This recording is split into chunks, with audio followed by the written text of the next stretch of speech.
As most of you know, it is a favorite Mormon apologetic tactic to try to defend the Book of Mormon and argue that it is an ancient and authentic document by looking at legends and other scriptures to which Joseph Smith did not have access. Legends and scriptures that end up being reflected in the pages of the Book of Mormon.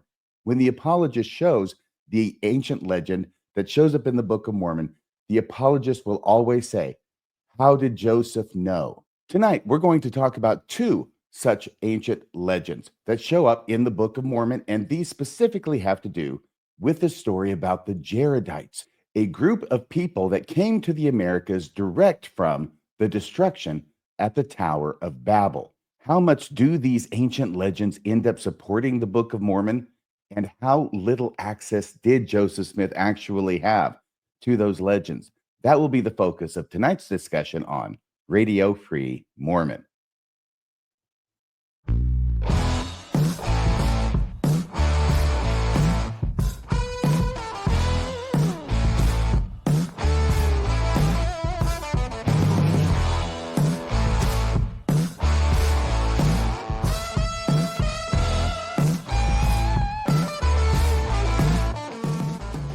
Testing 1 2 3, testing 1 2 3. This is Radio Free Mormon on the air, broadcasting behind enemy lines.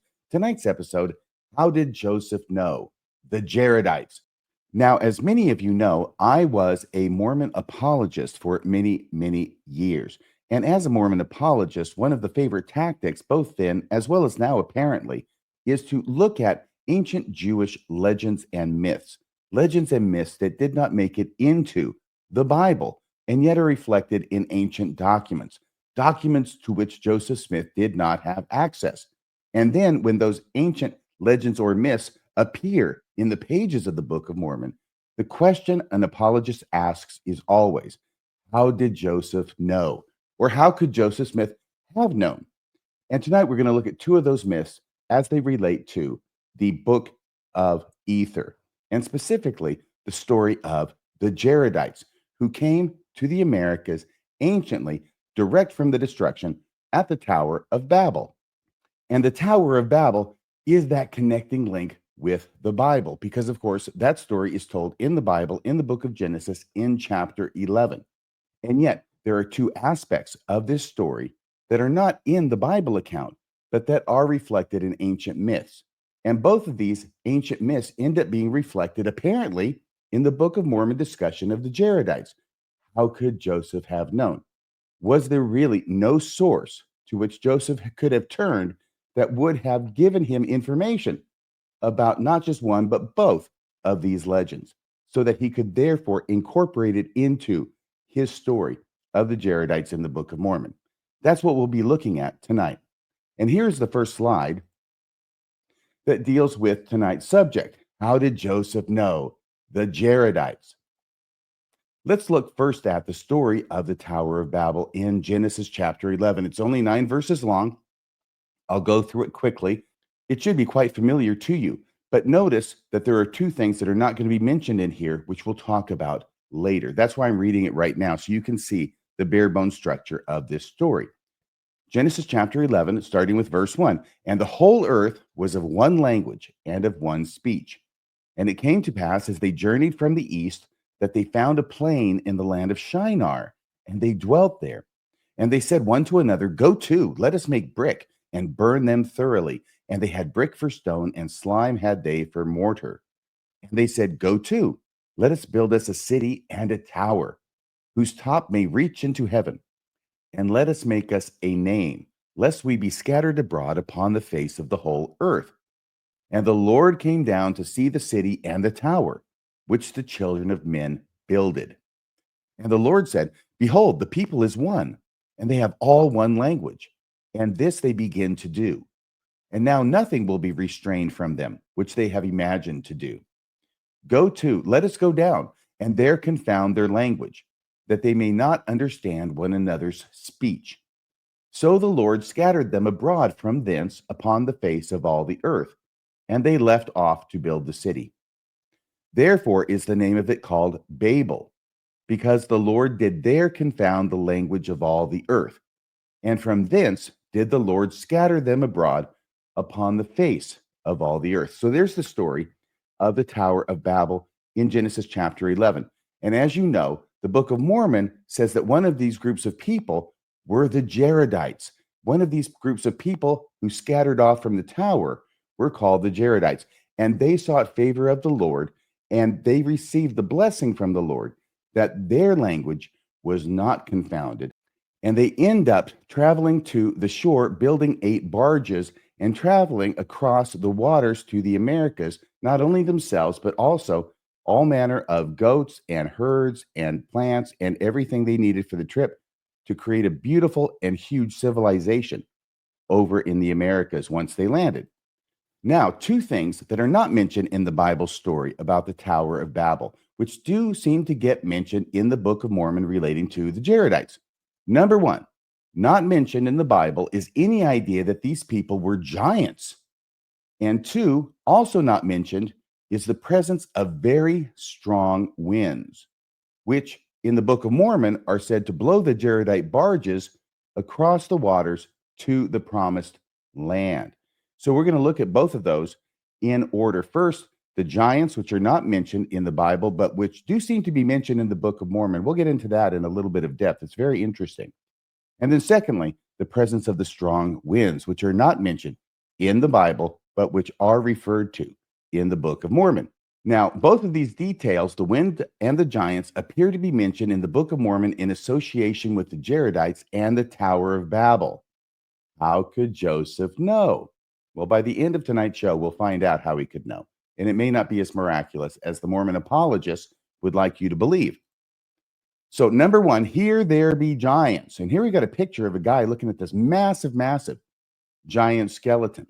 The Book of Mormon, in describing the Jaredites, does not specifically call them giants. It uses different language. And here's what it says in verse 34 of chapter 1. And the brother of Jared, being a large and mighty man, a large and mighty man, and a man highly favored of the Lord, etc. And then in chapter 15 of the same book, Ether, verse 26, it repeats the idea. They were large and mighty men as to the strength of men. So it wasn't just the brother of Jared who was a large and mighty man. It was the Jaredites themselves who were of a species that was large and mighty. This is what the Book of Mormon describes about the Jaredites. The large size of the Jaredites ends up becoming incorporated into Mormon lore, specifically related to the size of the breastplate of one of the Jaredites that Joseph Smith received, and also the spectacles themselves that were attached to the breastplate, both of them being described as enormous or unusually large in size, as they would have to be in order to be worn and used by very, very large people, i.e. giants, as the Jaredites were understood to be. Okay, so here's a number of quotes I put together about this breastplate and the spectacles that Joseph Smith had, showing them to be unusually large in size.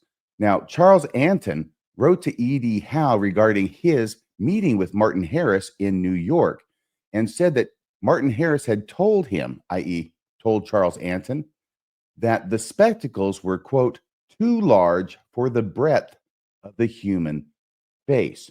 So in other words, these spectacles are too big for a human face. They're made for a much larger skull. One of Joseph Smith's neighbors, Parley Chase, who would not have seen them, improbably exaggerated the size by stating that the glasses were as big as a breakfast plate. So this article thinks that that's an exaggeration, and yet it's an exaggeration in the way of largeness, right? It's the common theme. Going on, a late source more moderately claimed that Joseph had described them as, quote, having very large round glasses, larger than a silver dollar. And we've got the references there on the screen if you want to look those up.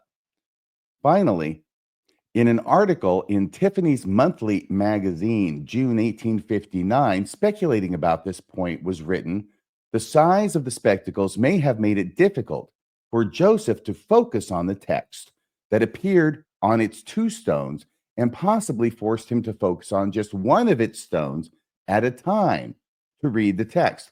So the spectacles are so big that only one spectacle is used for both of his human eyes because he's not a giant. but a giant could wear both and look one eye through each of the spectacles, as implied here. Now, you remember I told you that apologists have used this in the past and continue to use it today. And here are a couple of screenshots of the thumbnails from the Psych Ward radio gang. And here's one that talks about Jaredites and the giants of Ogath. You see, the idea by the apologists is if we can find some kind of lore about giants, that proves the Jaredite story true because they were unusually large as well. And they did another episode on it. Bottom right, giant Jaredite skeletons. Once again, this is very exciting for apologists because they believe it confirms the story of the Jaredites and their unusual size as found in the Book of Mormon. So the question remains, where did Joseph Smith come up with this idea that the Jaredites were of unusual size? In fact, that they were giants. Is this something that Joseph Smith put in the Book of Mormon that really is factual and something that Joseph Smith did not have access to in any other way than revelation from God? If that were true, that would be an evidence that the Book of Mormon really is authentic. Unfortunately, it runs headlong into a train coming the other way, and that train, once again, is the Adam Clarke Bible commentary. By the way, I need to mention that this particular research that I'll be going over tonight was submitted to me by a listener to the show named Chuck Kimber. I asked him for his permission to use it. He said yes. I also asked him if it was okay if I gave him credit by using his name. He said yes.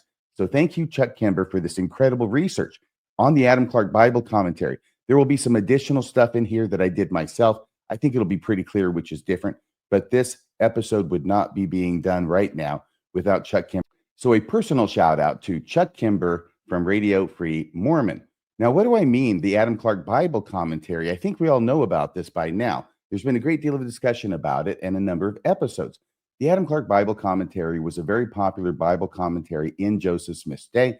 It was written by perhaps the leading light of Methodist Christian scholarship, Adam Clarke.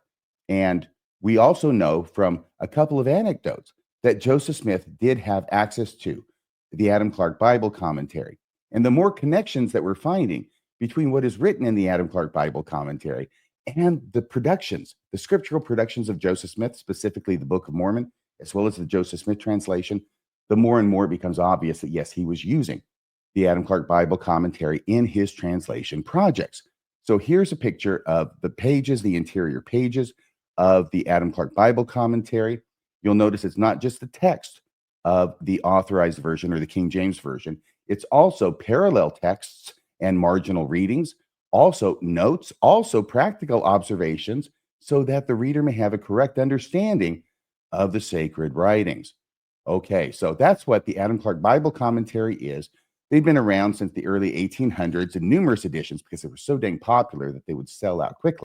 This is a picture of the 3 volumes of the New Testament commentary. There would also have been 3 volumes of the Old Testament commentary. This is from the 1817 edition. I believe there was also an 1810 edition. They were around and in Joseph Smith's neighborhood and very, very accessible and able to be used by Joseph Smith in creating his translation projects. So here we go. Adam Clarke, very early on in the first volume about the Tower of Babel, right? It covers Genesis. Adam Clarke says in his commentary on chapter 11 of the book of Genesis as regards the Tower of Babel story, he says this, quote, "They say Babel was built by the giants because Nimrod, one of the builders, is called in the Hebrew text Gibor, which means a mighty man." That's how we have it translated in our King James Version. Or as the Septuagint has it, a giant. Now, the Septuagint was another version of the Old Testament. It was written in Greek. It was created around 200 years before Christ, BCE. And it was created in response to the Hellenization of the ancient world under the Greek influence, which was going everywhere. And so the Jews who were also scattered needed to have an Old Testament, which was written in the lingua franca of the day, which was Greek, hence the Septuagint. Okay, so that's why it exists. That's where it exists. And that's what has the alternate translation in it of a giant. Now, I'm going to make the point here that a number of times Joseph Smith seems to use variant translations that are mentioned in Adam Clarke's commentary as coming from the Septuagint. This isn't the first time we've seen this, and I don't think it will be the last. But suffice it to say that in the Hebrew version, it is mighty men, but in the Greek translation of the Old Testament, the Septuagint, it is translated as a giant. Nimrod is called a giant, and that Babel was built by the giants. So Joseph Smith, having access to the Adam Clarke Bible commentary and finding out that the Tower of Babel was built by the giants, even though it's not in the Bible, nevertheless seems to have used that idea in describing this group of people with the brother of Jared and the people that followed him, called the Jaredites, coming directly from the Tower of Babel, and put in the pages of the Book of Mormon descriptions of them as being very large in size. And as we've seen, that idea of their giant stature comes into Mormon lore, both in regard to the breastplate that Joseph Smith had from the Jaredites, as well as the spectacles that Joseph Smith had from the Jaredites, both of them being described as incredibly large and fit for wearing by giants. So we can see that in making the Jaredites giants, Joseph Smith was following Adam Clarke's lead. But Joseph Smith was also accounting for the prevalent belief in his day, and this is important, and this is my research, but Joseph Smith was also accounting for the prevalent belief in his day that a giant race of men had once inhabited North America. If you haven't heard about that, stay tuned, because basically everybody and their dog believed in this myth. There are actually some people today who still believe it, and most of them, I think, are Mormons. Here are a collection of headlines relating to this that have been collected over the years. You'll see they have to do with giants, and usually skeletons being unearthed. Giant skeletons in the gravel pit, says one.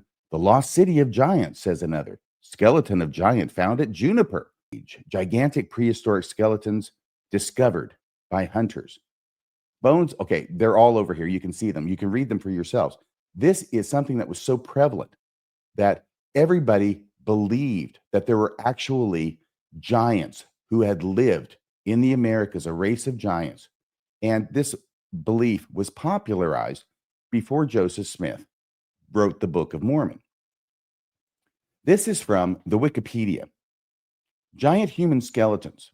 During the 19th century, that's the 1800s, that's when the Book of Mormon was written. During the 19th century, there was widespread belief in North America of a prehistoric lost race. European settlers embraced myths of pre-Columbian settlements from the Old World. Wow, you mean like the Nephites? Yeah. European settlers embraced myths of pre-Columbian, before Columbus, settlements from the Old World. These are myths, but that's what the Book of Mormon is based on, which reframed colonization as the continuation of a primordial past in which the roles of native peoples were diminished or dismissed. Through a process that historian Douglas Hunter described as white tribism, the settlers interpreted signs of intellectual and cultural capabilities in North American ruins as signs of whiteness in their creators. So the Americans in the 19th century, which would have included Joseph Smith, looked at mounds that were built, the great mound works that had been built and left in the Americas. And they figured that since this seems to be intellectually superior and culturally superior, you have to have a certain degree of advancement in order to build these mounds and the things related to the mounds, that they therefore attributed those to a white race, because the Native American Indians, they figured they couldn't have built these. This is too sophisticated for them. So they created in their mind and in myth a white race that had built all of these things. Where were the white race now? Well, they had been destroyed. How were they destroyed? They were destroyed by the Native American Indians who survived, right? That was part of this myth. And if it sounds like the Book of Mormon, it's probably more than a coincidence. Going on with this article, white Americans developed the myth of the mound builder race. which provided a rationale for the colonization of the American Midwest. The various versions of the myth held that the massive earthworks of the Mississippi Valley, like Grave Creek Mound and the Great Serpent Mound, were not built by the ancestors of Native Americans, as is now widely believed.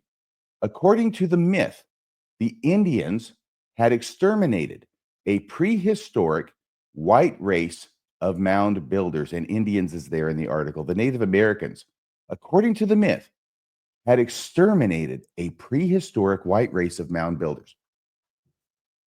Yeah, that's the Book of Mormon. This cast genocidal violence towards the Native Americans as defensive or retributive on the part of the whites, right? They're only getting what they deserve because anciently these very Native Americans, or at least their ancestors, had destroyed a white race as well. So now they're just getting their comeuppance, right? So that's what that sentence means. This cast genocidal violence toward the Native Americans as defensive or retributive.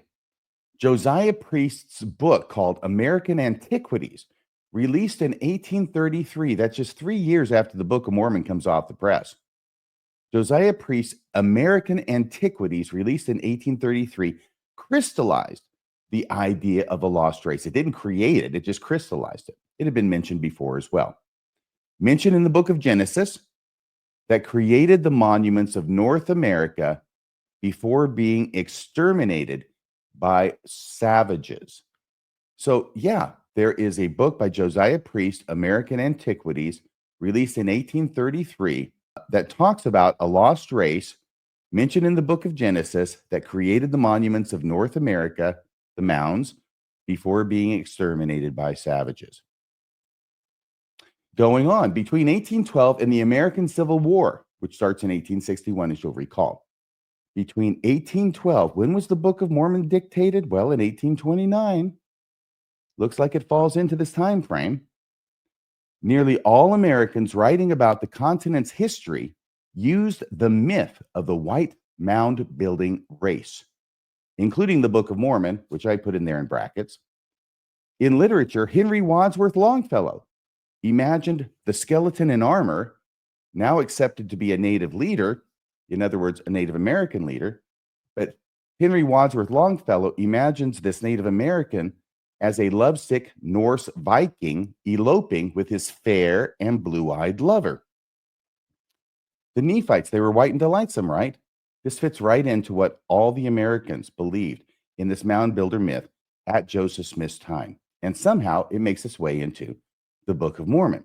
Now, this myth at the time would have given the Book of Mormon verisimilitude. It would have made the Book of Mormon look ancient because it conformed to the myths that pretty much everybody at the time believed were true. But time goes on, and people realize those myths were myths, and they didn't actually happen. And now they don't so much make the Book of Mormon look true as it makes the Book of Mormon look like a product of early 19th century America, myths and all. Continuing with this article, Sarah Josepha Hale accompanied her The Genius of Oblivion, some literary work. I admit I haven't heard of it, with endnotes that claim, quote, the ancient inhabitants buried in the mounds were of a different race from the Indians. See, they're a different race. Preachers taught a biblical basis for the primordial race, including connections to the lost tribes or the Nephilim, giants from the book of Genesis. So some preachers connected these mythical giants that had once lived in the Americas with the giants mentioned earlier on in Genesis, which were called the Nephilim. And the im part, the lim part, is the plural in Hebrew. Nephi, singular, Nephilim, plural. Going on. In academia, the creators of North America, this is all from this Wikipedia article. It has nothing to do with Mormonism. It has everything to do with this myth that existed in 19th century America. In academia, the creators of North America's earthworks were conflated with the creators of Mesoamerican megalithic structures, then understood to be the mythical Toltecs. So it was understood in academia that these were all part of the same group. And the earthworks in North America were conflated with the Mesoamerican megalithic structures of rock, then understood to be the mythical Toltecs. According to historian Kristen Muker, the Toltec connection facilitated the adoption of Spanish stories of a race of giants, like the 1519 account of the South American leaders. It's Tlaxcala. I don't even dare try to pronounce it. But these leaders presenting Hernan Cortez with a massive bone allegedly from a giant defeated by their ancestors. So as early as 1519, we have Native Americans further south than North America presenting Hernan Cortez with a massive bone, which they told him were from a giant that had been defeated by their own ancestors. That's how far back this legend goes. In New Views of the Origin of the Tribes and Nations of America, a book published in 1798, naturalist Benjamin Smith Barton, who was familiar with the legends of giants across North America and discoveries of mastodon bones, warned against interpreting the discovery of bones, skulls, and entire skeletons of prodigious size as evidence of prehistoric giants. And one gets the sense that some people were finding genuine bones, but they were mastodon bones. They were really big, but they didn't understand that they belonged to mastodons and incorrectly attributed them to ancient giant human beings. So this is why the warning comes. Despite his warning, however, this book, New Views, would provide the basic framework for the mound builder myth and the later waves of giant skeleton reports. And remember, that was published in 1798. As more information was discovered about Native American cultural complexity, the lost race became increasingly described as physically superior giants. Even Abraham Lincoln, as late as the 1840s, believed in the existence of ancient giants in North America, as reflected in a speech he gave at Niagara Falls in 1848, where he said, "It calls up the indefinite past. When Columbus first sought this continent, when Christ suffered on the cross," he's talking about how old Niagara Falls is, "when Moses led Israel through the Red Sea, nay, even when Adam first came from the hand of his maker, then as now, Niagara was roaring here. The eyes of that species," pay attention now, "the eyes of that species of extinct giants whose bones fill the mounds of America have gazed on Niagara as ours do now. Contemporary with the whole race of men and older than the first man, Niagara is strong and fresh today as 10,000 years ago." So even Abraham Lincoln believed what pretty much everybody else did, that there was an ancient race of giants here in North America. And that belief is reflected in this 1848 speech.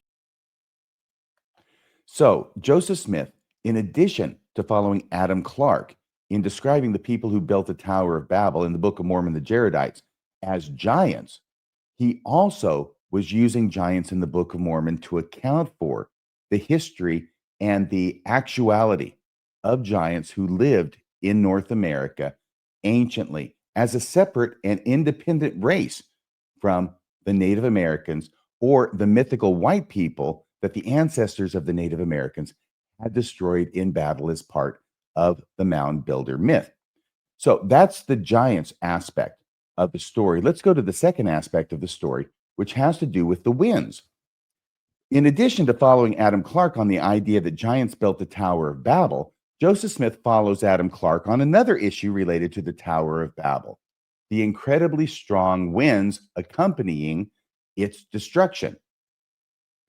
Here's what the Book of Mormon says, and it doesn't say that the strong winds had to do with the destruction of the Tower of Babel, all right? What it says is that the Jaredites came from the Tower of Babel. They were directed to the ocean shore where they built 8 barges, and then these unusually furious winds blew the barges across the ocean only to land on the shores of the Americas. In the Book of Mormon is the Book of Ether, in which the story of the Jaredites is told. And in chapter 6, verses 5, 6, and 8, there are 3 references to the prodigious wind, and which blew the Jaredite barges to the Americas. And it came to pass that the Lord God caused that there should be a furious wind blow upon the face of the waters towards the promised land. Chapter 6, verse 6 says, and also the great and terrible tempests, which were caused by the fierceness of the wind. And finally, chapter 6, verse 8 says, the wind did never cease to blow, and thus they were driven forth before the wind. So the wind becomes a huge element in the story of the Jaredites, and you can see it's referenced several times with a special emphasis given to how strong and furious these winds were. Now, this ends up getting used in apologetic literature for the Book of Mormon. This is from a 1999 book by John A. Twetness, a Mormon apologist and actually personal friend of mine. He since passed, I'm sad to report. He was a very nice man and very, very helpful in reaching out to me when I had questions at the time, which I actually think was back around 2002. Yeah, I think it was 2002. We were in communication by email. So he wrote a book in which were collected a number of insights that he had about the Book of Mormon, apologetic insights with the intent of proving the Book of Mormon ancient and therefore true. And one of these things that he mentions in this particular chapter has to do with the winds, right? A comparison to accounts of the flood.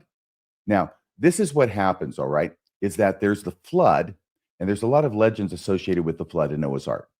And then there's the account of the Jaredites, which sounds an awful lot like the story of Noah, because even though Noah has one ark, the Jaredites have 8.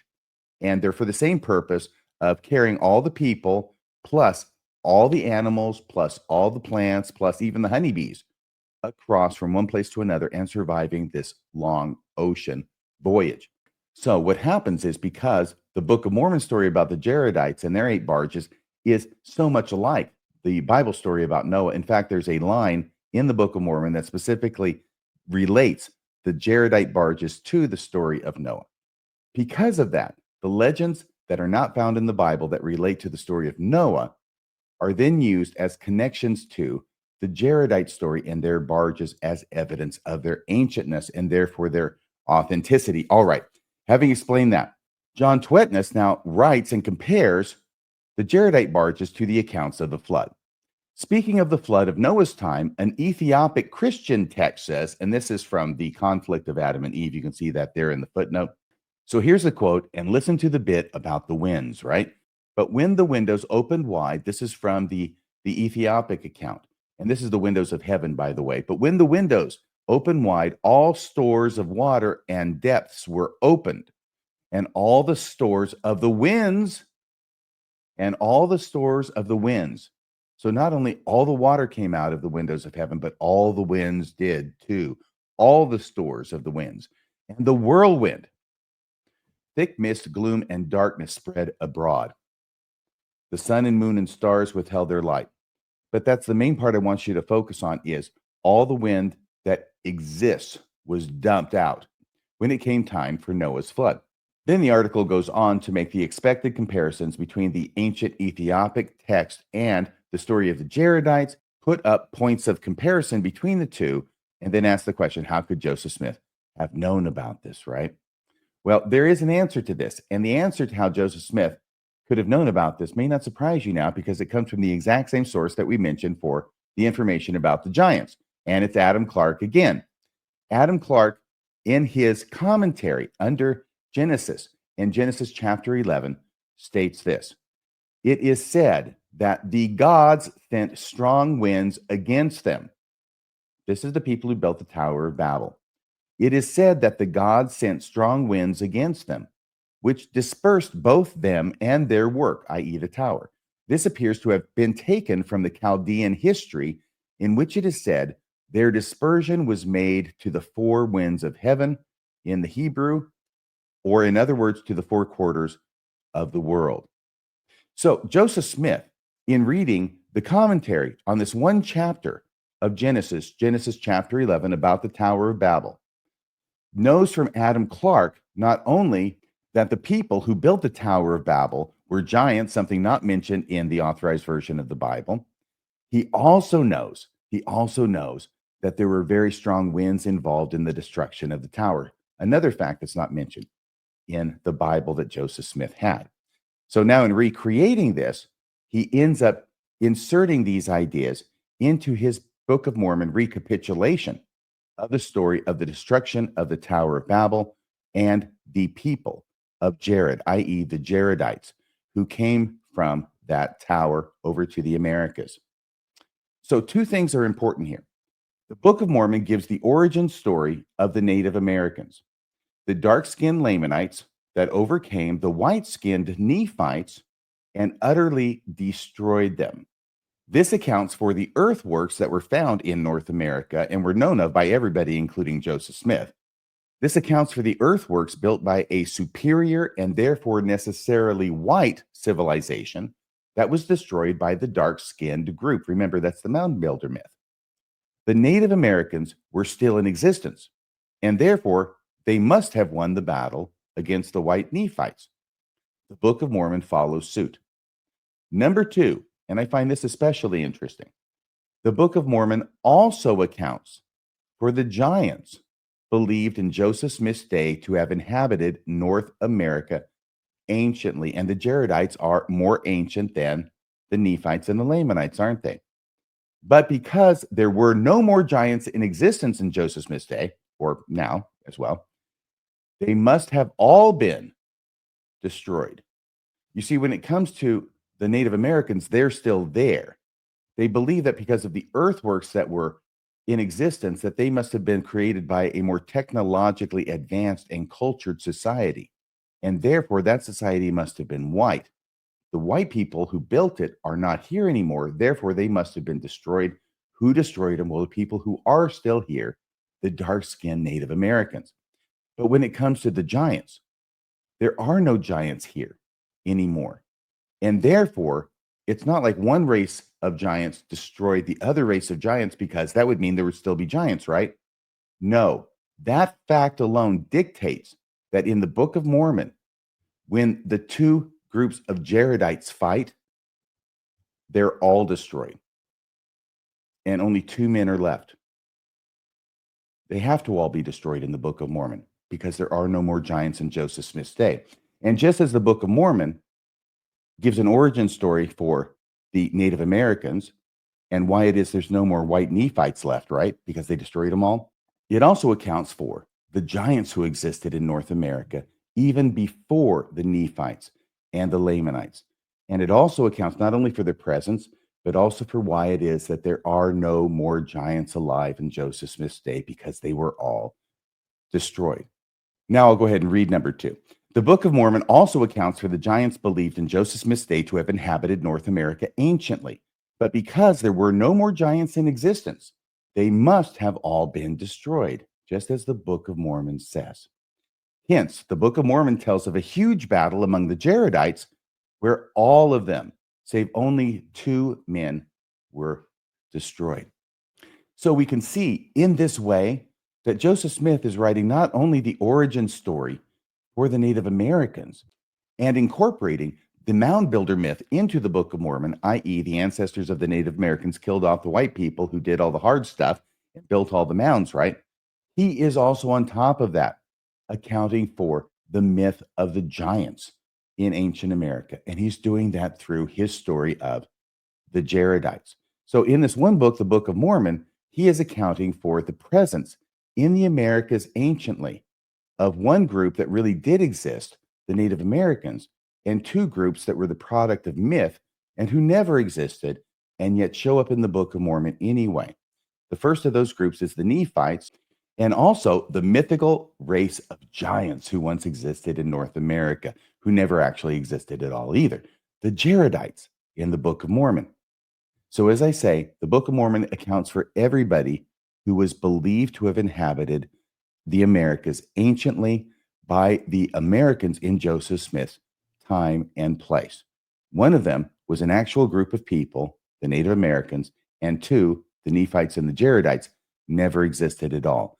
And yet they show up in the Book of Mormon just as we would expect them to if indeed it were a product of the early 19th century in America.